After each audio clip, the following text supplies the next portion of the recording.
I want to start my talk today with two observations about the human species. The first observation is something that you might think is quite obvious, and that's that our species, Homo sapiens, is actually really, really smart. Like, ridiculously smart. Like, you're all doing things that no other species on the planet does right now. And this is, of course, not the first time you've probably recognized this. Of course, in addition to being smart, we're also an extremely vain species. So we like pointing out the fact that we're smart. So I could turn to pretty much any sage from Shakespeare to Stephen Colbert to point out things like the fact that we're noble in reason and infinite in faculties, and just kind of awesomer than everything else on the planet when it comes to all things cerebral. But of course, there's a second observation about the human species that I want to focus on a little bit more.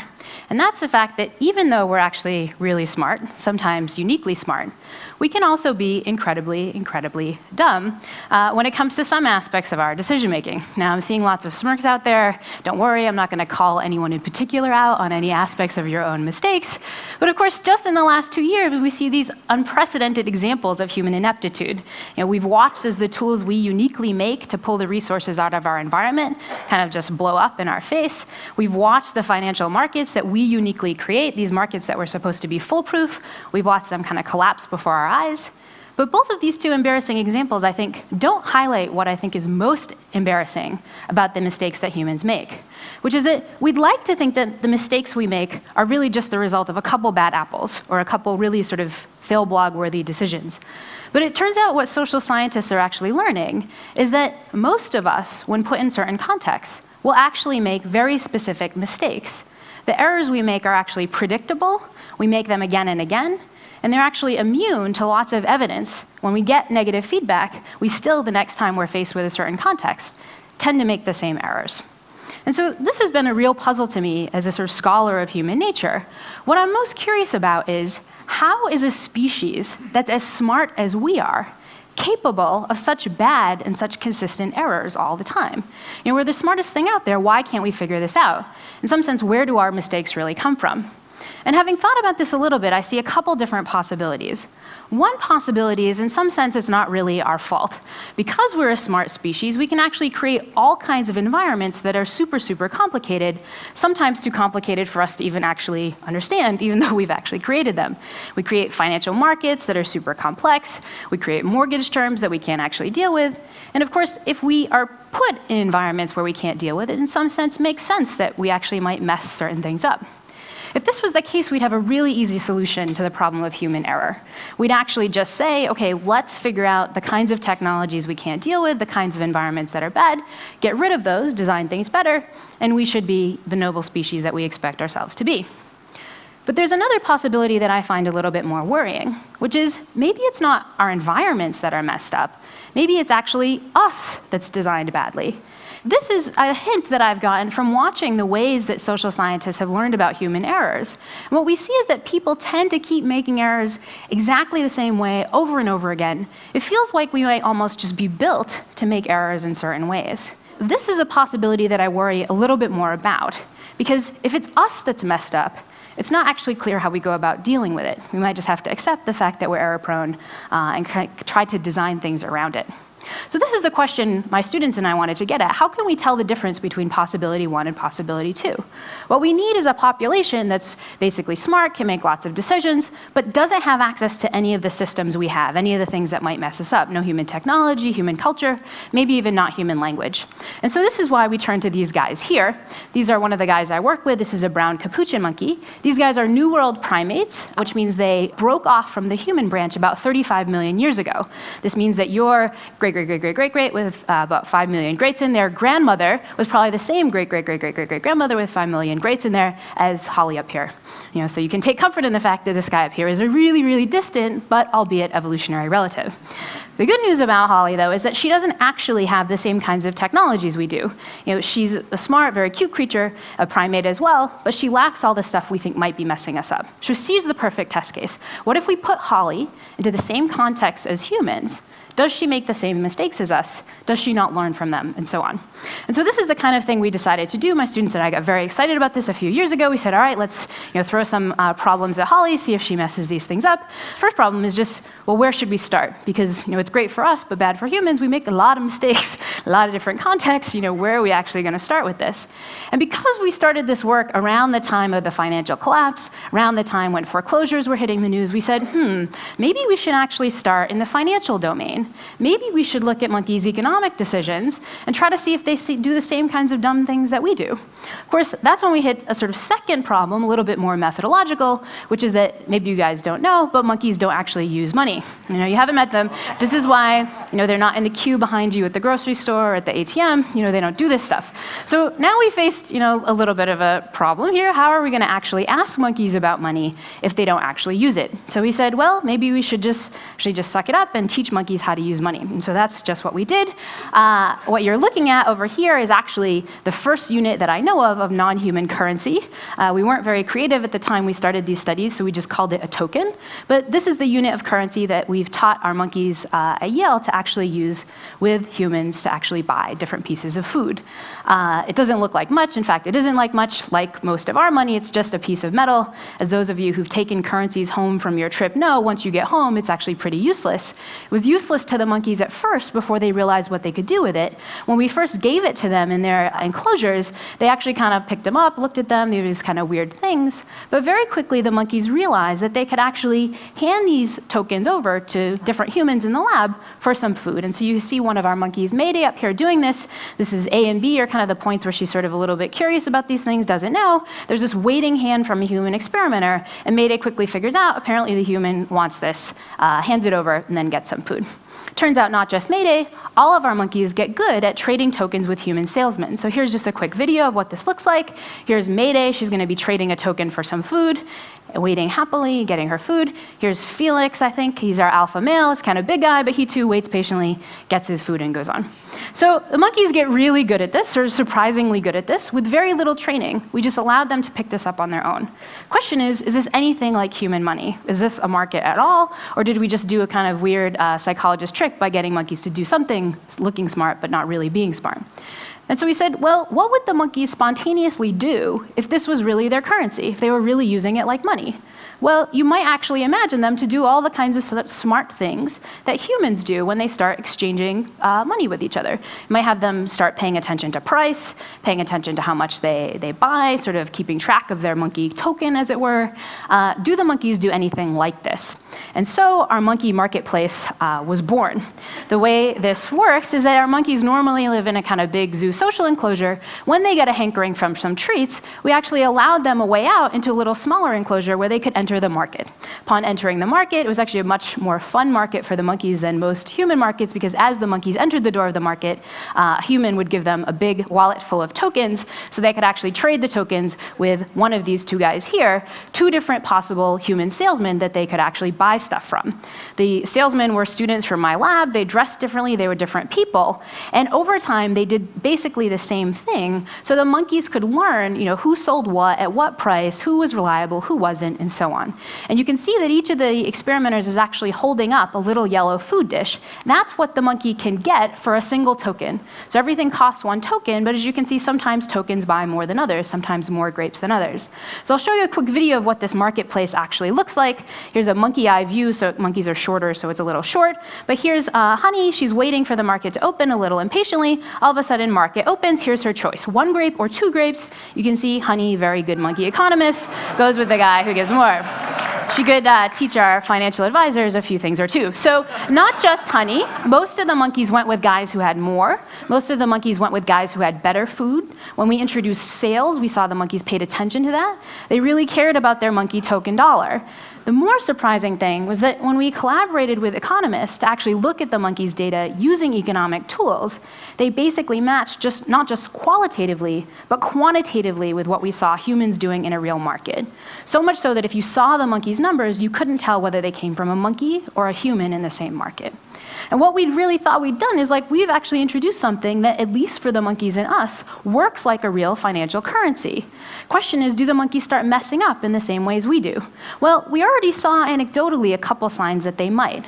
One thing we never saw in the monkey marketplace was any evidence of saving, just like our own species. The monkeys entered the market, spent their entire budget, and then went back to everyone else.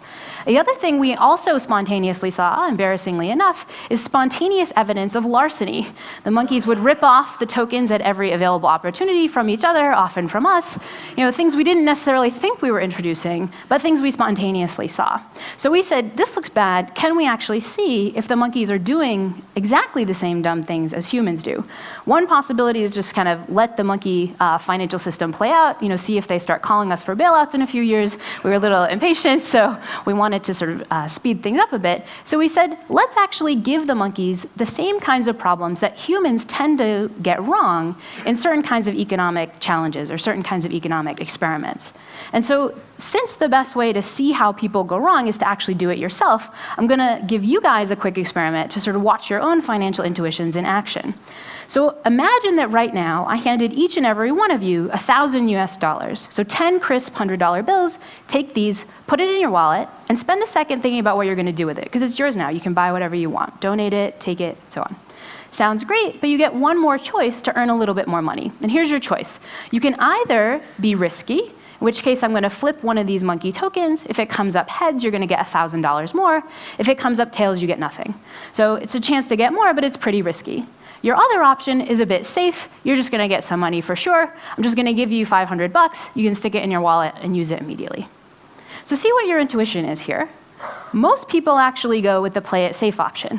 Most people say, why should I be risky when I can get $1,500 for sure? This seems like a good bet. I'm going to go with that. You might say, that's not really irrational. People are a little risk averse, so what? Well, the so what comes when we start thinking about the same problem set up just a little bit differently.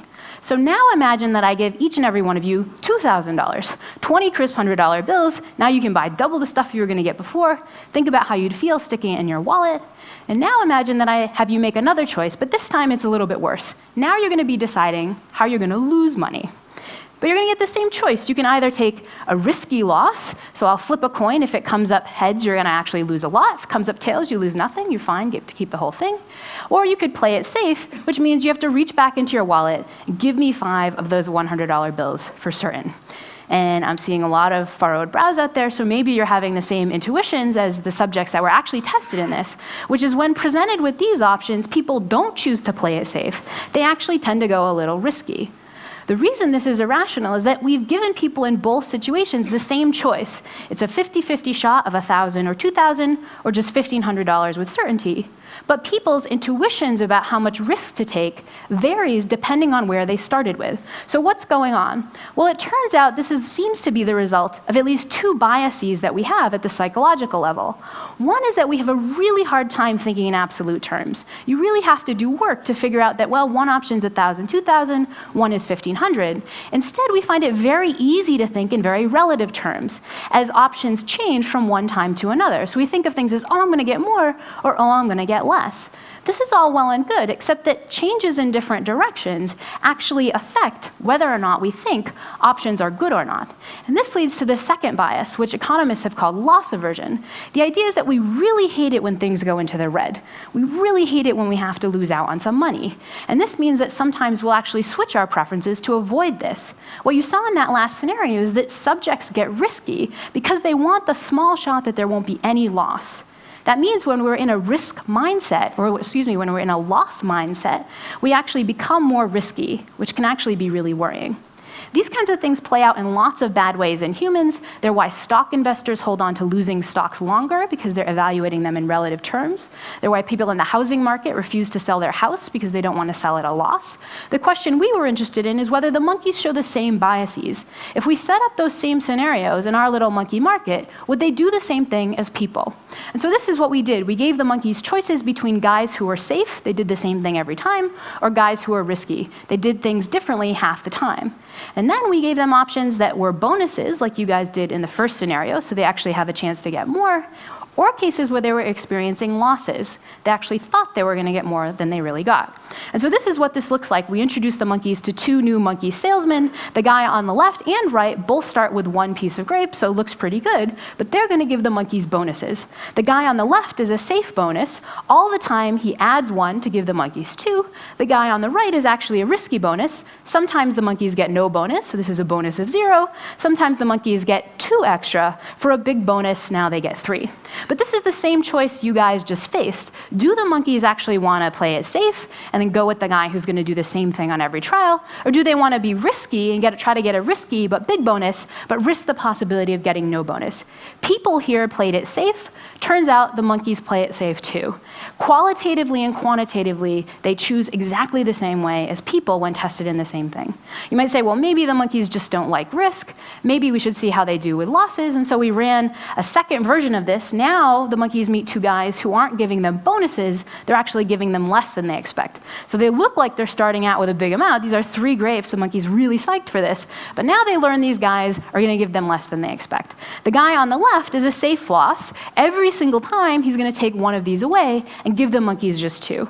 The guy on the right is the risky loss. Sometimes he gives no loss, so the monkeys are really psyched, but sometimes he actually gives a big loss, taking away 2 to give the monkeys only 1.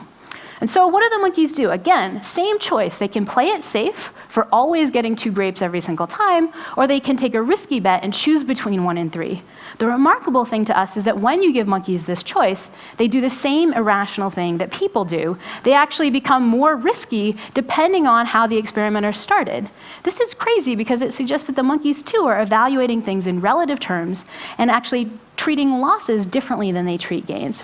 So what does all of this mean? Well, what we've shown is that, first of all, we can actually give the monkeys a financial currency, and they do very similar things with it. They do some of the smart things we do, some of the kind of not so nice things we do, like steal it and so on, but they also do some of the irrational things we do. They systematically get things wrong, and in the same ways that we do. This is the first take-home message of the talk, which is that if you saw the beginning of this and you thought, oh, I'm totally going to go home and hire a capuchin monkey financial advisor, they're way cuter than the one, don't do that. They're probably going to be just as dumb as the human one you already have. So, a little bad, sorry, a little bad for monkey investors, but of course, the reason you're laughing is bad for humans too, because we've answered the question we started out with. We wanted to know where these kinds of errors came from, and we started with the hope that maybe we can sort of tweak our financial institutions, tweak our technologies to make ourselves better. But what we've learned is that these biases might be a deeper part of us than that. In fact, they might be due to the very nature of our evolutionary history. Maybe it's not just humans at the right side of this chain that's duncy, maybe it's sort of duncy all the way back. And this, if we believe the capuchin monkey results, means that these duncy strategies might be 35 million years old. That's a long time for a strategy to potentially get changed around. Really, really old. What do we know about other old strategies like this? Well, one thing we know is that they tend to be really hard to overcome. Think of our evolutionary predilection for eating sweet things, fatty things like cheesecake. We can't just shut that off. We can't just look at the dessert cart and say, no, that looks disgusting to me. We're just built differently. We're going to perceive it as a good thing to go after. My guess is that the same thing is going to be true when humans are perceiving different financial decisions. When you're watching your stocks plummet into the red, when you're watching your house price go down, you're not going to be able to see that in anything but old evolutionary terms. This means that the biases that lead investors to do badly, that lead to the foreclosure crisis, are going to be really hard to overcome. So that's the bad news. The question is there any good news? I'm supposed to be up here telling you the good news. Well, the good news, I think, is what I started with at the beginning of the talk, which is that humans are not only smart, we're really inspirationally smart to the rest of the animals in the biological kingdom. We're so good at overcoming our biological limitations. I flew over here in an airplane. I didn't have to try to flatten my wings. I'm wearing contact lenses now so that I can see all of you. I don't have to rely on my own nearsightedness. We actually have all of these cases where we overcome our biological limitations through technology and other means, seemingly pretty easily. But we have to recognize that we have those limitations. And here's the rub. It was Camus who once said that man is the only species who refuses to be what he really is. But the irony is that it might only be in recognizing our limitations that we can really actually overcome them. The hope is that you all will think about your limitations not necessarily as unovercomable, but to recognize them, accept them, and then use the world of design to actually figure them out. That might be the only way that we will really be able to achieve our own human potential and really be the noble species we hope to all be. Thank you.